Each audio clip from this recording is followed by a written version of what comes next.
Lah wa ala alihi wa ashabihi ajma'in. Alhamdulillah, puji syukur kita panjatkan kepada Allah Subhanahu wa taala yang memberikan kepada kita nikmat yang begitu dalam, nikmat yang begitu luas. Pemberian Allah Subhanahu wa taala tidak terbatas kepada para hamba-Nya. Betapa banyak Allah memberikan banyak kebaikan kepada diri kita. Betapa banyak Allah memberikan banyak nikmat kepada diri kita. Sejak kita bangun tidur sampai dengan detik ini. Jikalau kita diperintahkan oleh Allah Azza wa Jalla untuk menghitung nikmat dan kebaikan yang Allah berikan, maka sungguh tidak mungkin bagi diri kita untuk bisa menghitung nikmat yang Allah berikan. Karena Allah Subhanahu wa taala adalah zat yang maha memberikan nikmat. Karena Allah mensifati dirinya, karena Allah menamai dirinya di dalam Al-Quranul Karim bahwa Allah Subhanahu wa taala adalah Al-Wahhab. Allah Subhanahu wa taala Al-Wahhab, zat yang maha memberi.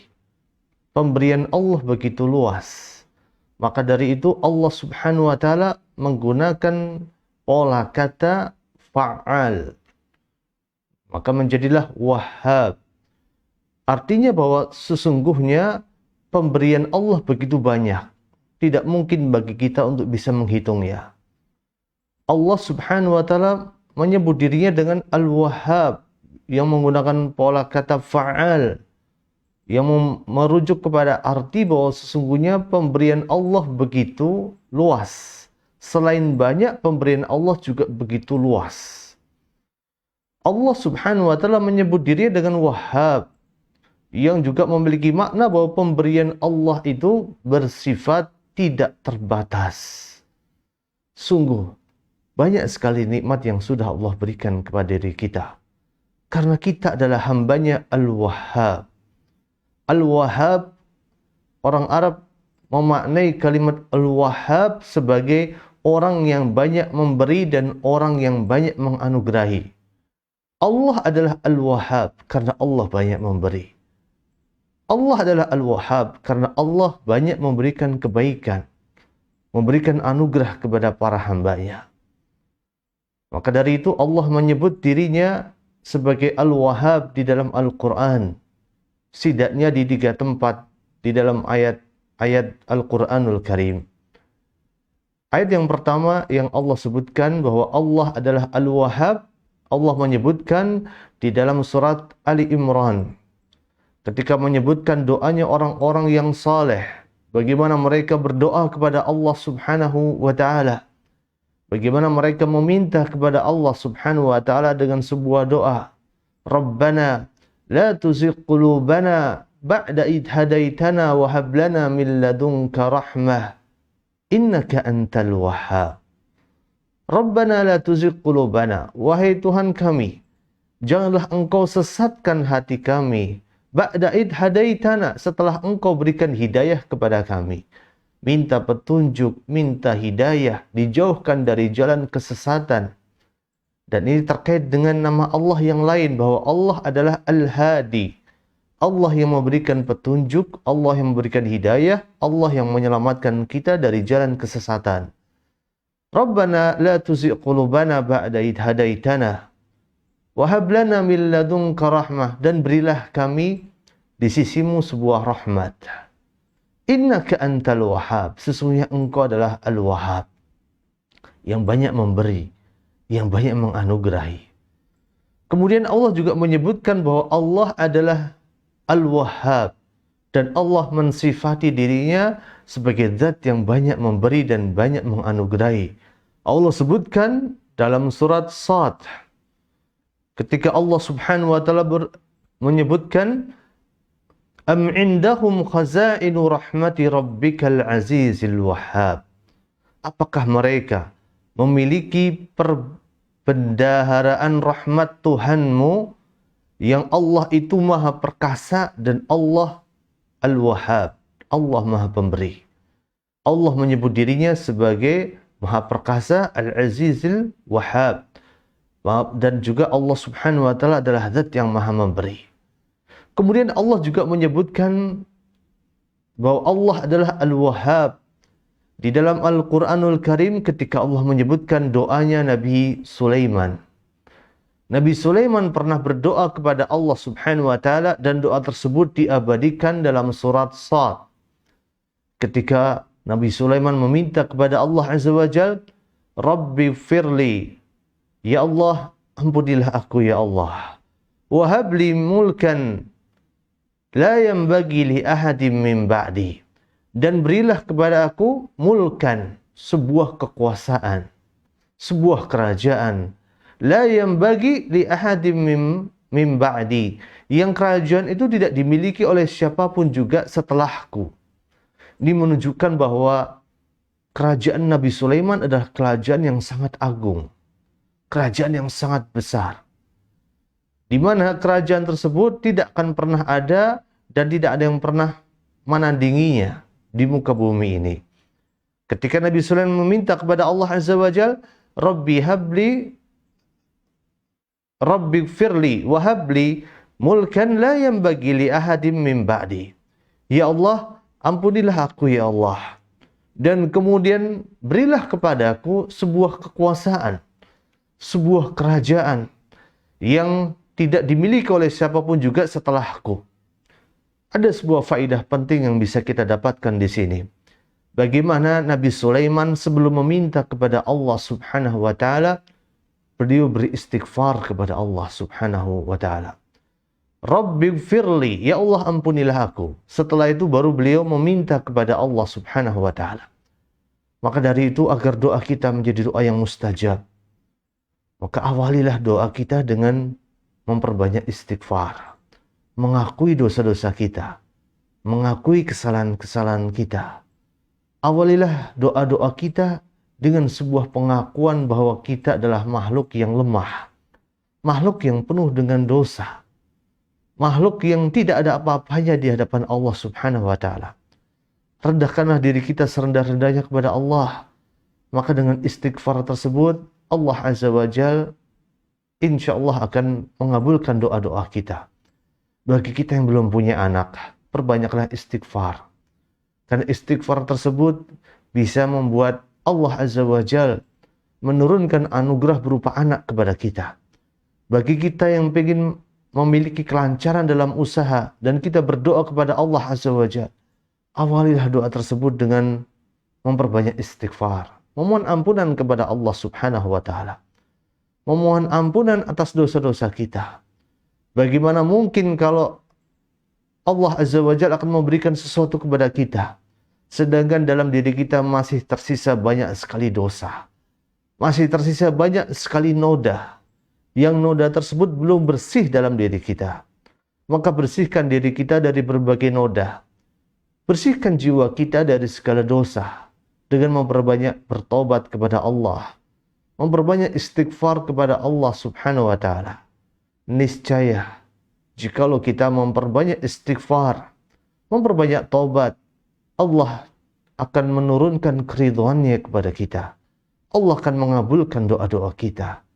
Allah akan mewujudkan impian-impian kita. Dengan mudah Allah akan berikan semuanya untuk kita. Dengan syarat kita beristighfar kepada Allah. Daripada lisan kita dipakai untuk sesuatu yang tidak ada manfaatnya. Membicarakan aib saudara kita sesama muslim. Atau membicarakan para pemimpin kita. Atau membicarakan tetangga kita. Daripada kita berdusta. Daripada kita mengucapkan sesuatu yang tidak pantas. Bernyanyi dengan nyanyian-nyanyian jahiliyah. Atau bersenandung dengan senandung-senandung yang bisa menyeret kita kepada pintu-pintu kekufuran. Lebih baik lisan kita disibukkan dengan beristighfar kepada Allah. Minta ampun kepada Allah Subhanahu wa ta'ala. Karena sungguh Allah Subhanahu wa ta'ala akan mengabulkan doa kita. Selama kita juga ingat kepada Allah Subhanahu wa ta'ala. Kenapa Allah selama ini belum mengabulkan doa kita? Karena bisa jadi kita memang sudah berdoa kepada Allah.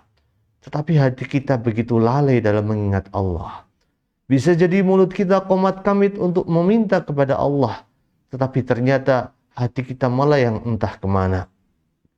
Maka perbanyaklah istighfar. Dengan itu Allah akan mengabulkan impian kita. Memperbanyaklah taubat kepada Allah Subhanahu wa taala. Semoga dengan itu Allah Subhanahu wa taala akan melancarkan urusan kita. Raihlah keridhaan Allah. Allah yang memberi banyak sekali kebaikan untuk kita. Allah yang mewujudkan mimpi-mimpi kita. Maka carilah keridhaan Allah, bukan keridhaan yang lainnya. Bukan keridhaan manusia. Bukan keridhaan makhluk-makhluk yang Allah ciptakan yang mereka tidak bisa mendatangkan kemadharatan kepada kita. Mereka juga tidak bisa mendatangkan dan memberikan kemanfaatan untuk kita sama sekali. Ketuklah pintu-pintu rahmat dari Allah Subhanahu wa taala dengan cara memperbanyak istighfar. Nabi Sulaiman alaihissalatu wassalam, seorang nabi, seorang rasul, seorang yang saleh, seorang yang Allah jadikan memiliki kerajaan yang kerajaan tersebut tidak pernah ada tandingannya di muka bumi ini. Di mana Nabi Sulaiman tersebut memahami betul bahwa sesungguhnya dengan kebesaran beliau sebagai seorang nabi dan rasul, dengan kebesaran beliau sebagai seorang raja yang memiliki kekuasaan yang tidak tertandingi pada zaman tersebut, beliau merasa bahwa sesungguhnya beliau adalah manusia biasa yang tidak lepas dari dosa, yang tidak lepas dari kesalahan. Maka Nabi Sulaiman alaihissalatu wassalam memohon ampun kepada Allah Subhanahu wa taala. Dalam doanya Nabi Sulaiman mengatakan, Rabbighfirli, ya Allah ampunilah aku, wahabli mulkan la yanbaghi li ahadin min ba'di, dan berilah kepadaku sebuah kekuasaan, sebuah kerajaan yang tidak dimiliki oleh siapapun setelahku. Tidak ada lagi kerajaan yang bisa menandingi kerajaanku. Innaka antal wahhab. Sesungguhnya engkau adalah al-wahhab. Sesungguhnya engkau ya Allah adalah zat yang maha memberi. Dan ada sebuah faedah penting yang bisa kita dapatkan dari doa Nabi Sulaiman alaihissalatu wassalam. Nabi Sulaiman sadar betul agar doanya dikabulkan oleh Allah Subhanahu wa taala, maka Nabi Sulaiman berdoa dan mengawali doanya dengan memperbanyak istighfar. Ini yang pertama. Yang kedua, Nabi Sulaiman paham betul bahwa di antara doa yang mustajab di sisi Allah Subhanahu wa taala adalah doa yang mana ketika kita berdoa dengan menggunakan dan berwasilah dengan nama-nama Allah yang agung dan mulia. Kita berdoa kepada Allah, kita meminta kepada Allah sesuai dengan nama yang Allah miliki, sesuai dengan nama yang menunjukkan atas keagungan Allah Subhanahu wa taala. Ketika kita minta sama Allah petunjuk, ketika kita minta kepada Allah agar Allah memberikan hidayah kepada kita, maka mintalah kepada Allah dengan menyebut nama Allah yang menunjukkan bahwa Allah yang memberikan petunjuk dan hidayah. Kita bisa minta kepada Allah, ya Allah, ihdinas siratal mustaqim. Ya Allah, berilah kepada kami petunjuk kepada jalan yang lurus. Ya Allah ya Hadi, ihdinas siratal mustaqim. Ya Allah yang maha memberikan petunjuk, berilah kami jalan kepada jalan yang lurus. Ketika kita minta rizki kepada Allah Azza wa Jal, mintalah dengan nama Allah yang menunjukkan bahwa Allah adalah zat yang maha memberikan rizki.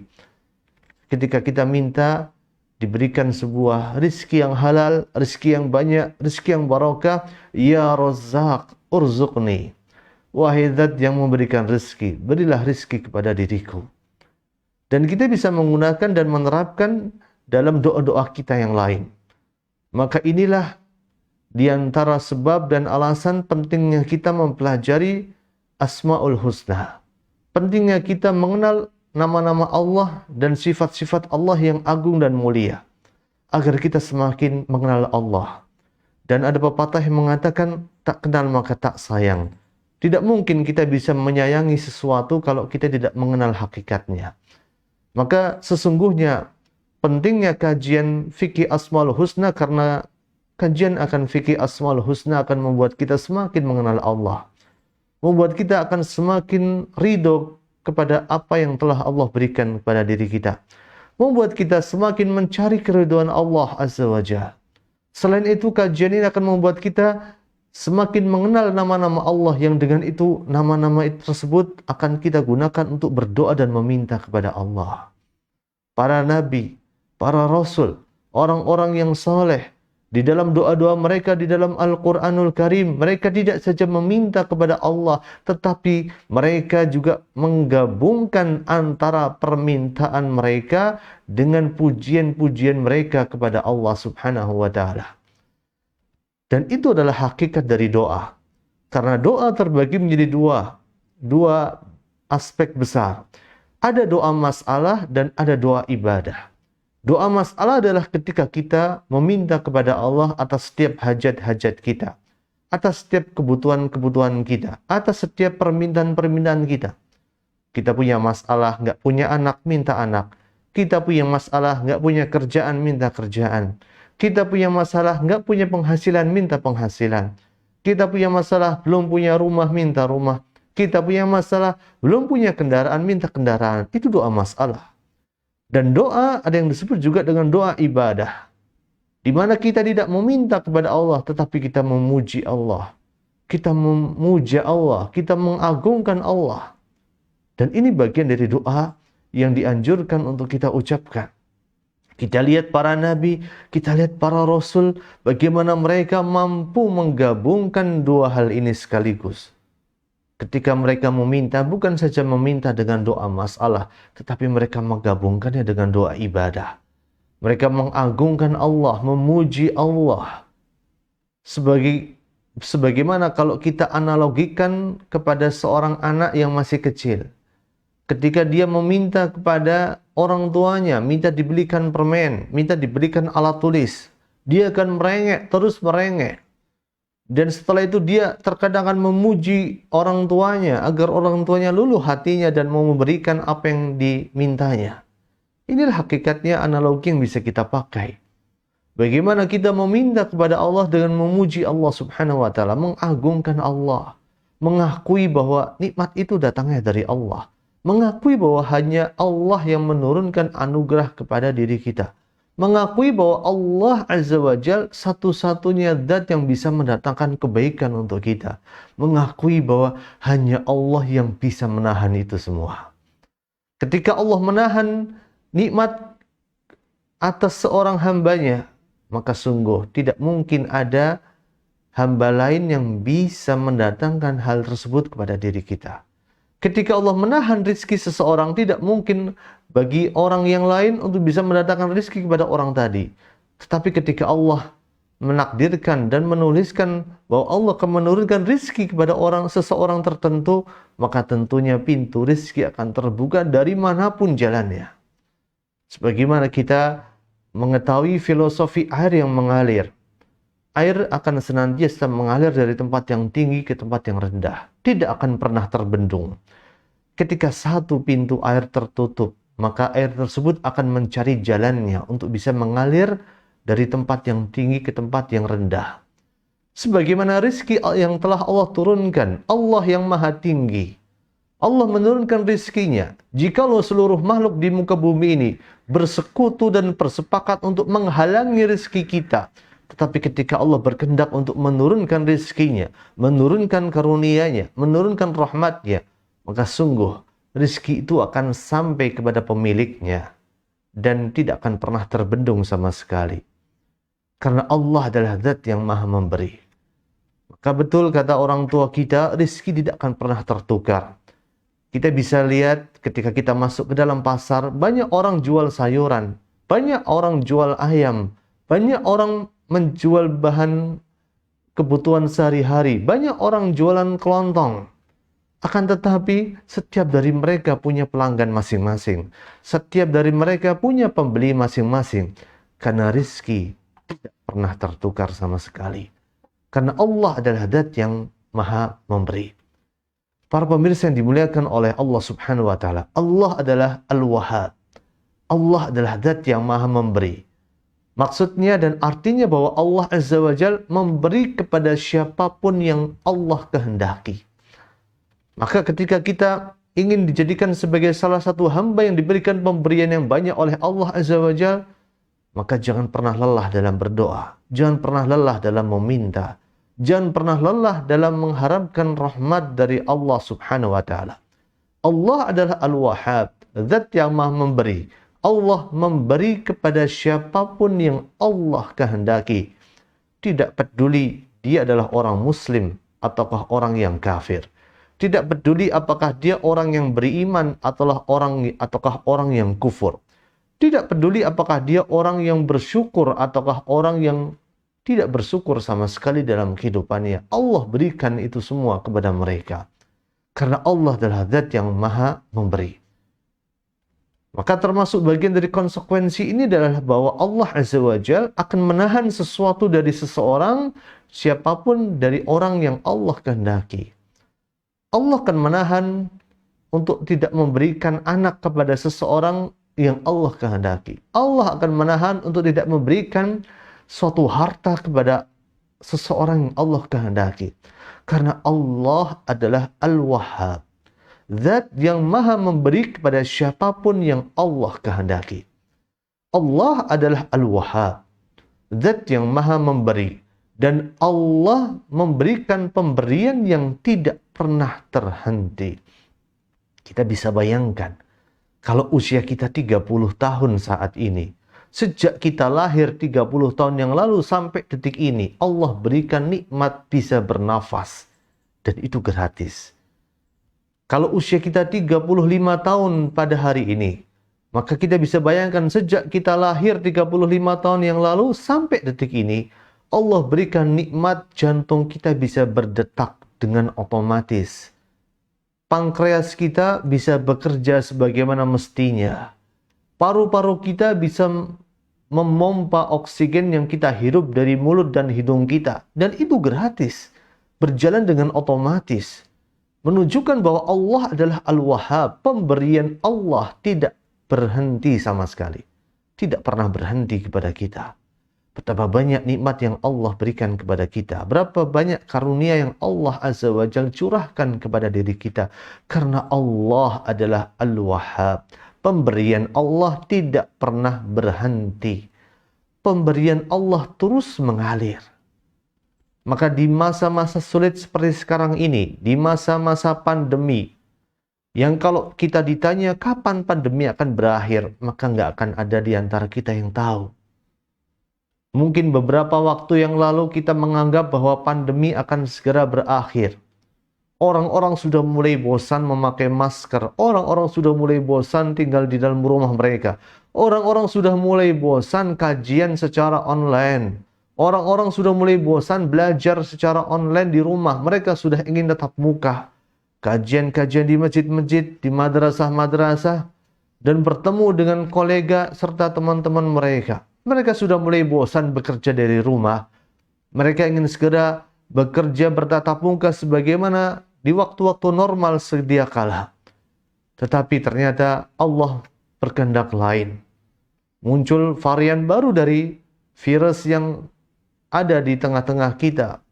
Varian baru dari virus corona yang membuat kita semakin tidak bisa memprediksi kapankah pandemi akan berakhir. Maka sesungguhnya di tengah kesulitan seperti sekarang ini, yakinlah Allah itu Al-Wahhab. Allah maha memberi. Pemberian Allah tidak terbatas. Pemberian Allah maha luas. Pemberian Allah subhanahu wa ta'ala tidak pernah berhenti. Pemberian Allah terus mengalir. Selama hayat masih dikandung badan, yakinlah rezeki kita sudah dijamin oleh Allah subhanahu wa ta'ala. Selama jiwa kita masih bisa bernafas, yakinlah bahwa sesungguhnya kita masih dijamin kehidupan kita oleh zat yang maha memberi. Kehidupan kita masih dijamin oleh Allah subhanahu wa ta'ala Al-Wahhab. Yang belum pasti dari itu semua adalah rahmatnya Allah. Yang belum pasti dari itu semua adalah pengampunannya Allah. Tidak ada di antara kita yang bisa mengetahui apakah kita akan mendapatkan rahmat dari Allah atau mendapatkan murkanya. Tidak ada di antara kita yang bisa mengetahui apakah kita mendapatkan ampunan dari Allah atau justru mendapatkan suatu ancaman yang begitu besar di sisi Allah subhanahu wa ta'ala. Maka teruslah beribadah kepada Allah azza wa jalla. Teruslah kita menggapai rahmat dari Allah subhanahu wa ta'ala, menggapai maghfirahnya Allah subhanahu wa ta'ala. Di masa-masa sulit ini bukan berarti kita punya kesempatan dan punya keluasan untuk mengambil harta dari jalan yang haram. Karena ini masa pandemi, lalu ada di antara kita yang berpikir, berarti kalau pandemi sekarang sudah masuk dalam kategori darurat, boleh bagi kita memakan harta-harta yang haram. Maka tidak sama sekali. Rezeki kita sudah dijamin oleh Allah Azza wa Jal, pilihan kita hanya dua, mengambil yang halal atau mengambil yang haram. Allah adalah Al-Wahhab. Allah adalah Zat yang Maha Memberi. Allah sudah menjamin pemberian kepada kita. Maka tidak pantas bagi kita mengambil harta yang haram untuk kita masukkan ke dalam mulut kita, untuk kita suapkan ke dalam perut anak kita, perut istri kita. Maka bertakwalah kepada Allah Subhanahu wa taala. Yakinlah bahwa Allah Subhanahu wa taala Al-Wahhab. Allah Maha Memberi, pemberian Allah tidak pernah berhenti dan pemberian Allah terus mengalir. Allah adalah Al-Wahhab. Allah adalah Zat yang Maha Memberi. Allah Maha Memberi nikmat sebelum diminta. Allah Al-Wahhab. Allah adalah Zat yang memberikan nikmat sebelum kita meminta nikmat itu kepada Allah Subhanahu wa taala. Sadarkah kita, tidakkah kita mengetahui bahwa sesungguhnya mata adalah nikmat? Kita tidak pernah meminta kepada Allah, ya Allah, semoga besok pagi saya masih bisa melihat. Ketika di malam hari sebelum tidur, kita tidak pernah meminta kepada Allah, ya Allah, semoga besok pagi ketika saya bangun tidur, saya masih bisa mendengar.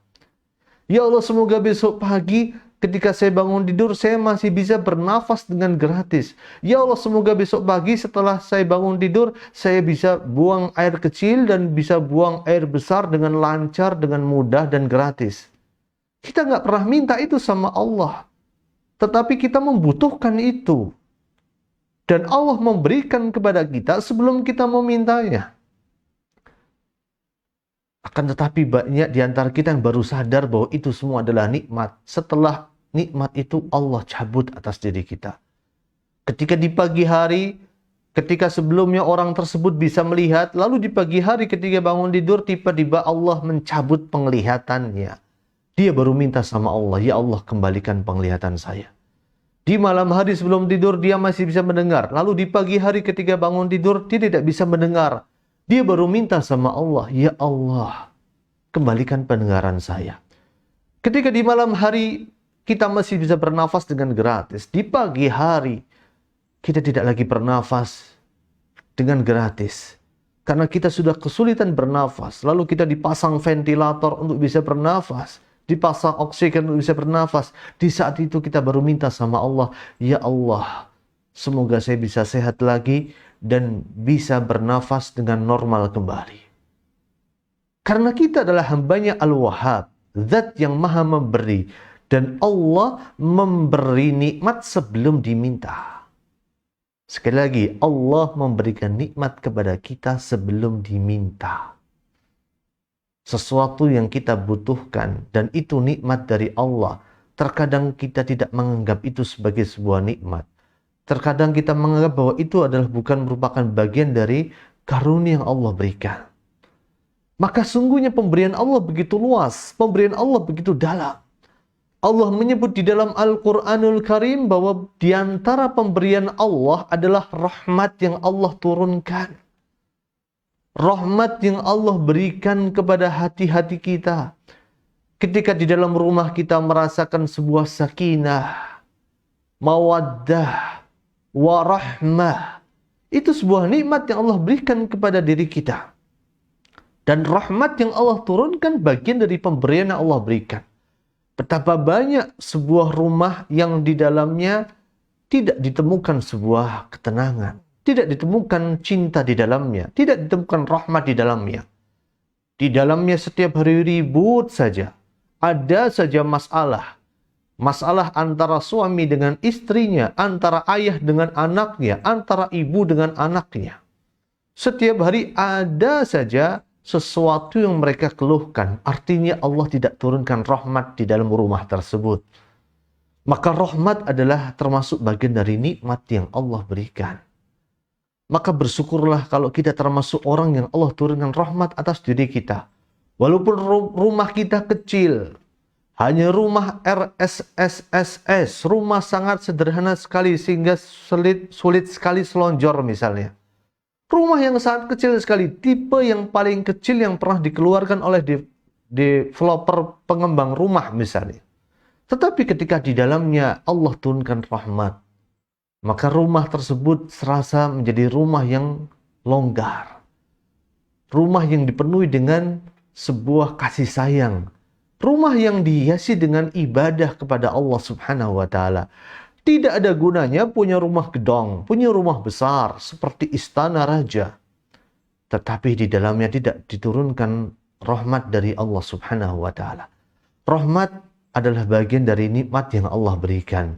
Sebagaimana Allah sebutkan dalam surat Maryam, ketika Allah menyebutkan wa wahabna lahum mir rahmatina, dan kami berikan kepada mereka rahmat-rahmat kami.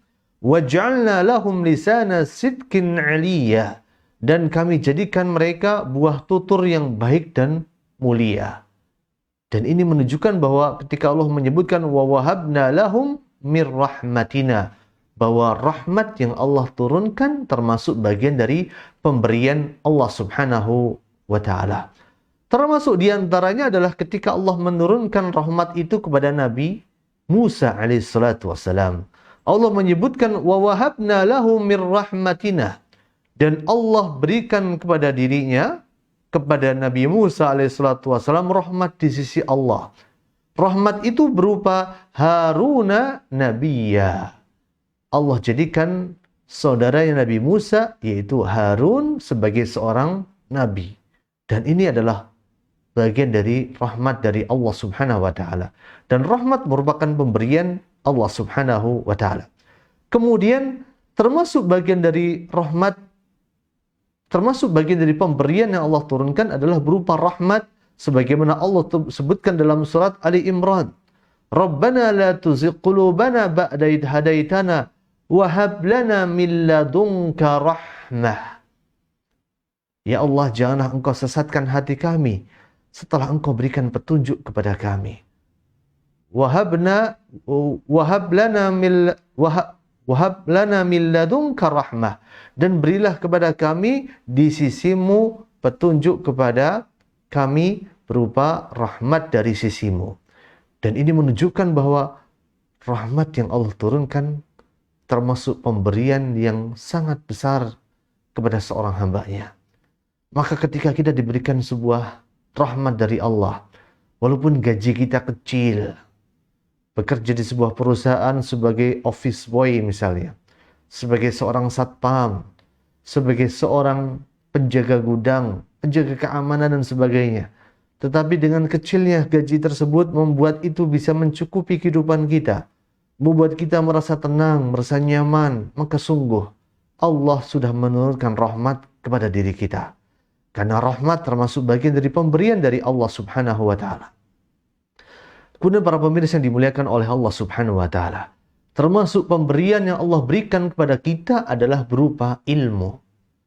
Maka kalau kita termasuk orang yang Allah mudahkan untuk berjalan di atas jalan ilmu, kalau kita termasuk orang yang Allah mudahkan untuk mendatangi majelis-majelis ilmu, atau zaman sekarang kalau kita punya HP dan HP tersebut disibukkan dengan mendengarkan siaran-siaran langsung kajian-kajian keilmuan, maka bersyukurlah kepada Allah Subhanahu wa Ta'ala. Allah berikan kebaikan yang besar kepada kita ketika Allah turunkan rahmatnya, ketika Allah berikan pemberiannya berupa ilmu. Betapa banyak orang yang Allah haramkan untuk mendapatkan ilmu. Rasulullah SAW pernah menyebutkan tanda kebaikan bagi seorang hamba. Di antaranya adalah Allah akan mudahkan dia untuk mendapatkan ilmu. Dan ilmu adalah pemberian Allah yang paling besar. Maka dari itu Nabi kita Muhammad SAW diperintahkan oleh Allah Azza wa Jalla untuk meminta tambahan ilmu. Wa qul rabbi zidni ilma. Dan katakanlah wahai Muhammad, rabbi zidni ilma. Tambahkanlah ilmu kepada diriku. Allah perintahkan kepada nabinya untuk meminta tambahan ilmu. Ini menunjukkan bahwa ilmu adalah pemberian dari Allah yang sangat agung, yang sangat besar, yang sangat mulia. Karena sesungguhnya Kita akan bisa masuk ke dalam surga karena ilmu. Kita akan bisa selamat dari neraka karena ilmu. Kita akan bisa semakin cinta kepada Allah karena ilmu. Kita bisa semakin memperbaiki kualitas ittiba kita, mengikuti petunjuk Nabi kita Muhammad SAW dengan baik, yaitu dengan cara menambah ilmu itu kepada diri kita. Maka mintalah ilmu kepada Allah Subhanahu wa Ta'ala, dan ini sebaik-baik pemberian yang bisa kita dapatkan dari Allah Subhanahu wa Ta'ala. Maka termasuk bagian dari pemberian Allah adalah sebuah ilmu, sebuah hikmah.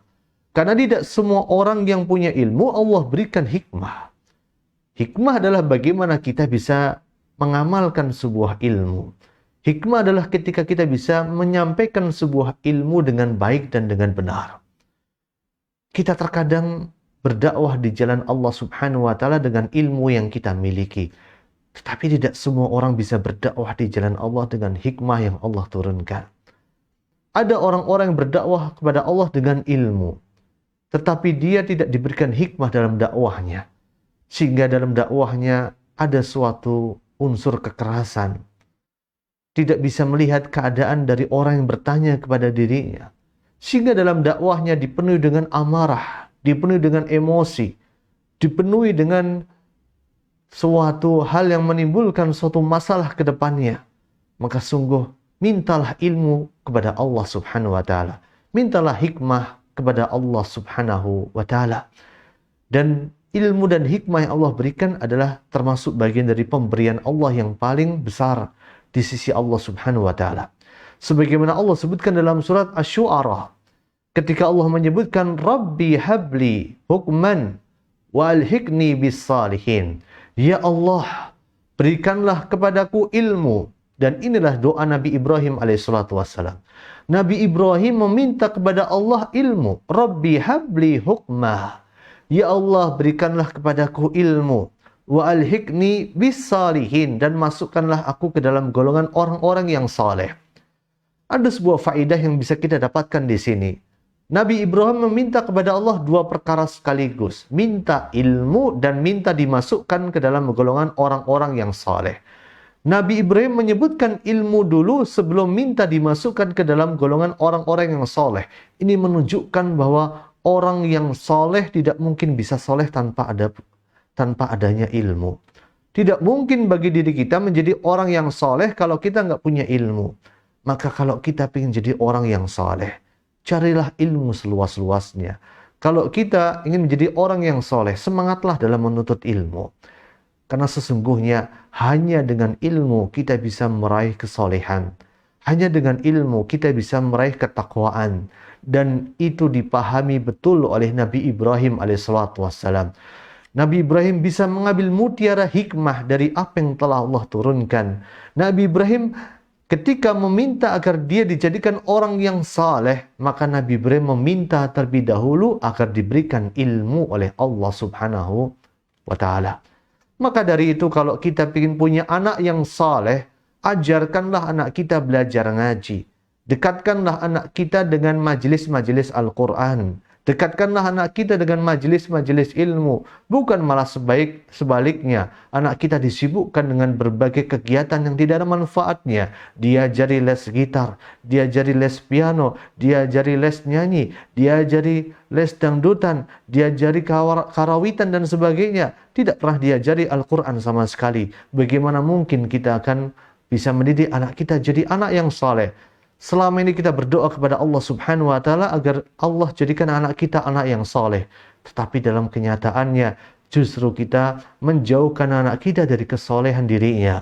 Kita menjauhkan anak kita dari majelis-majelis ilmu. Maka ambillah mutiara hikmah dari doa Nabi Ibrahim alaihissalatu wassalam. Nabi Ibrahim meminta kepada Allah Subhanahu wa Ta'ala ilmu terlebih dahulu sebelum meminta kesolehan di sisi Allah Subhanahu wa Ta'ala. Nabi Ibrahim meminta kepada Allah Azza wa Jalla, Rabbi habli hukma. Ya Allah, berilah kepada kami hikmah. Berilah kepada kami ilmu. Wa alhiqni bis salihin. Dan berilah kepadaku sebuah anugerah ketika engkau menjadikan aku sebagai salah satu golongan dari hamba-hambamu, orang-orang yang saleh. Dan lihatlah juga pada doanya Nabiullah yang lain. Doanya kepada doa yang pernah diucapkan oleh Nabi Sulaiman alaihissalatu wassalam. Nabi Sulaiman pernah meminta kepada Allah Azza wa Jalla pemberian berupa ilmu, hikmah, dan kekuasaan. Karena tidak mungkin bagi seorang bisa mendapatkan kekuasaan kecuali dengan ilmu. Nabi Sulaiman pernah meminta kepada Allah Azza wa Jalla dan permintaan Nabi Sulaiman diabadikan oleh Allah Azza wa Jalla dalam surat Sad. Ketika Allah Subhanahu wa taala menyebutkan doa Nabi Sulaiman, "Wahabli humulkan la yanbaghi li ahadin min ba'di, innaka antal wahhab." Ya Allah, anugerahkan kepadaku kerajaan. Dan melazimkan ketika Nabi Sulaiman punya kerajaan, maka Nabi Sulaiman harus punya ilmu.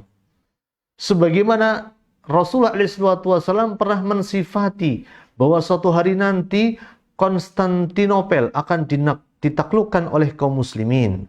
Maka Allah persiapkan seorang Muhammad Al-Fatih sebagai orang yang punya ilmu. Semasa kecil sudah digembleng dengan berbagai ilmu yang akan menguatkan dirinya sebagai salah satu orang yang pernah dijanjikan oleh Rasul SAW untuk bisa menaklukkan Konstantinopel. Bagaimana juga kemudian Allah mempersiapkan seorang Salahuddin Al-Ayyubi yang bisa menaklukkan Al-Quds, yang bisa menaklukkan Masjid Al-Aqsa, merebutnya dari tangan orang-orang kafir pada saat itu. Yang dimana kemudian Salahuddin Al-Ayyubi dipersiapkan oleh Allah Subhanahu wa ta'ala dengan ilmu. Di sini menunjukkan bahwa tidak mungkin bagi kita menggapai suatu kejayaan, kemuliaan, kekuasaan kecuali dengan ilmu. Dan ilmu adalah anugerah dari Allah Subhanahu wa ta'ala. Dan termasuk anugerah yang Allah berikan kepada kita, yang Allah turunkan dan Allah sebutkan di dalam Al-Quran adalah kita ketika punya anak yang saleh dan punya istri yang salihah. Ketika kita punya pasangan yang saleh, bagi seorang wanita punya suami yang saleh, bagi seorang laki-laki punya istri yang salehah. Dan ketika kita punya anak-anak yang saleh dan salehah, maka itu bagian dari anugerah yang Allah turunkan untuk kita.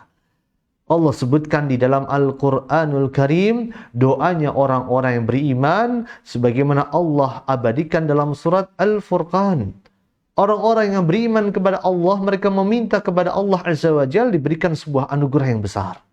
Anugerah berupa anak yang saleh, berupa istri yang salehah. Mereka meminta kepada Allah, Rabbana hablana min aswajina wa dhurriyyatina qurrata a'yun. Ya Allah, berilah kepada kami istri-istri untuk kami dan keturunan-keturunan untuk kami qurrata a'yun, yang akan menjadi penyejuk mata kami. Waj'alna lil muttaqina imama, dan jadikanlah kami sebagai pemimpin bagi orang yang bertakwa. Ini menunjukkan bahwa orang-orang soleh menyadari betul bahwa termasuk pemberian yang paling agung yang Allah berikan kepada hambanya adalah ketika kita punya anak yang soleh, punya anak yang solihah, punya istri yang solihah, punya suami yang soleh. Apa gunanya punya harta yang banyak? Apa gunanya punya rumah yang mewah kalau kita nggak punya anak yang soleh? Kalau kita nggak punya anak yang soleha, harta banyak tapi anak kita terjerat kasus narkoba. Harta yang banyak tapi anak kita justru jadi gondes, genton deso. Kerjaannya balapan liar, kerjaannya bikin onar. Nggak ada faedahnya harta yang kita miliki. Maka mintalah kepada Allah agar Allah berikan anak yang soleh kepada kita. Mintalah kepada Allah agar Allah jadikan istri kita jadi istri yang soleha. Agar Allah membimbing istri kita, agar Allah menunjuki pasangan-pasangan kita. Maka dengan itulah Allah turunkan anugerah yang besar kepada kita berupa anugerah memiliki istri yang soleha dan anak-anak yang soleh dan soleha.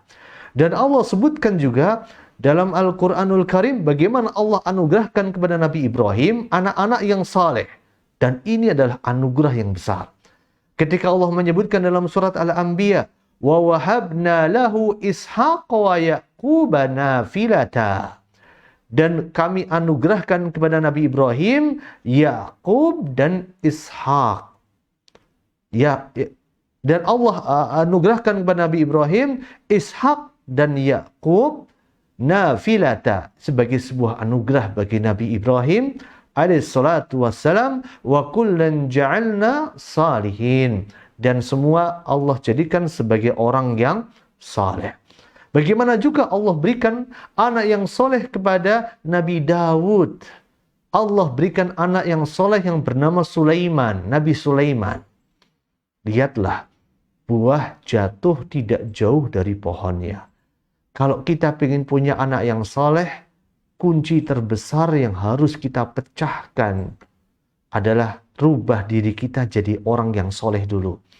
Itu yang harus kita pecahkan. Kalau kita bisa pecah telur untuk merubah diri kita jadi orang yang soleh, niscaya anak-anak kita akan mengikuti kesolehan kita. Bagaimana Allah jadikan kesolehan Nabi Ibrahim berujung kepada kesolehan keturunannya. Bagaimana Allah jadikan kesolehan Nabi Daud berujung kepada kesolehan keturunannya, Nabi Sulaiman alaihissalatu wassalam. Ketika Allah mengabadikan dalam surat Sad, wa wahabna li Dawud Sulaiman, dan Allah berikan sebuah anugerah kepada Nabi Daud, yaitu Nabi Sulaiman. Ni'mal abdu innahu awwab.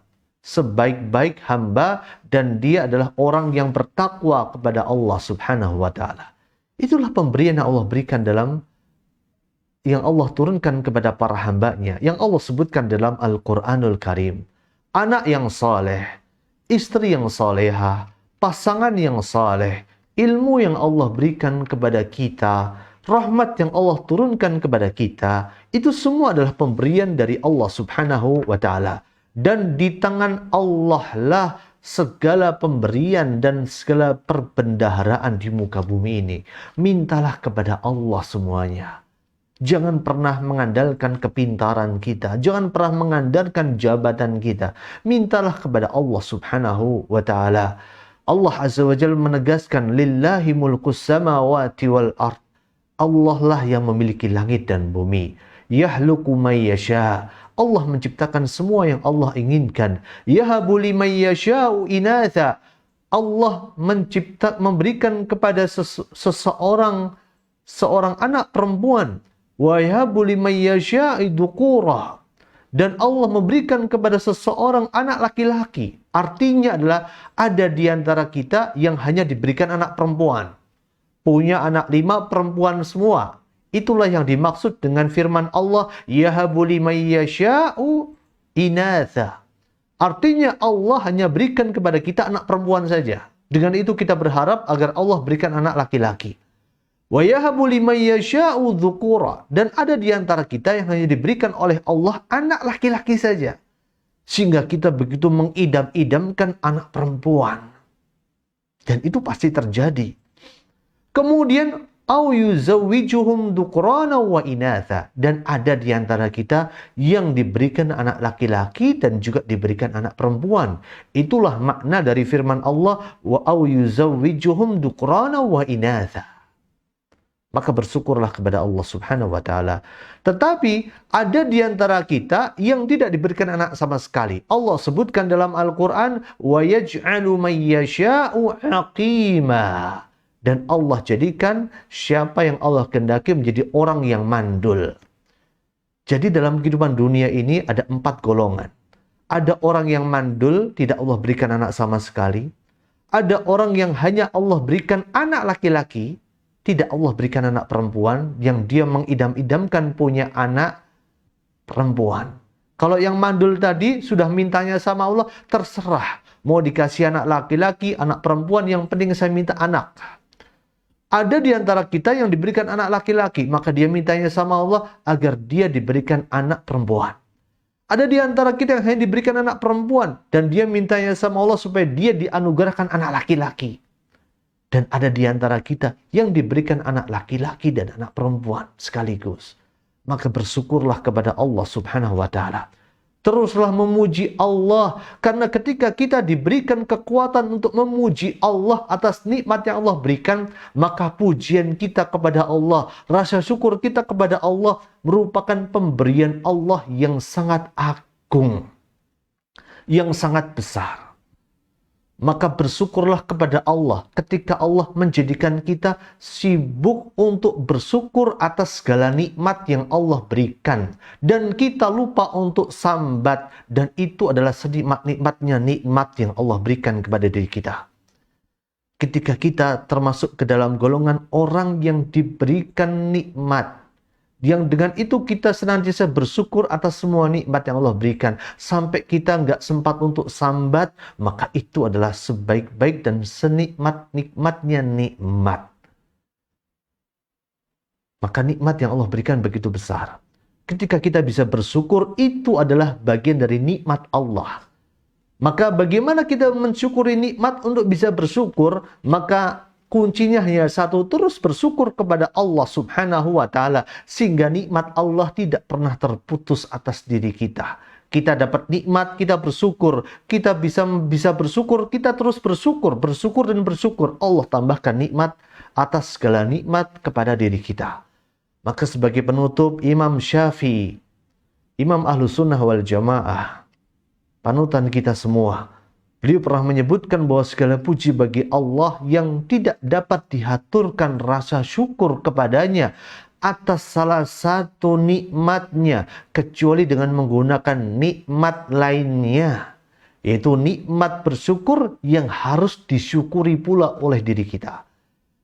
Jadi kita ketika dimudahkan oleh Allah untuk bersyukur, maka itu adalah sebaik-baik nikmat yang harus disyukuri dengan nikmat yang lain, yaitu terus bersyukur kepada Allah Subhanahu wa Ta'ala. Allah adalah Al-Wahhab, yang maha memberi. Pemberian Allah tidak terbatas. Pemberian Allah maha luas. Dan Allah memberi kepada kita tanpa pernah kita meminta. Dan semoga kita menjadi hamba Allah yang bersyukur, karena sesungguhnya pemberian Allah begitu luas dan begitu dalam.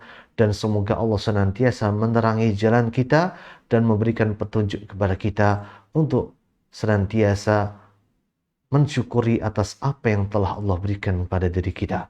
Wa sallallahu wasallim wa barik ala nabiyina Muhammad wa ala alihi wa ashabihi ajma'in, walhamdulillahi rabbil alamin.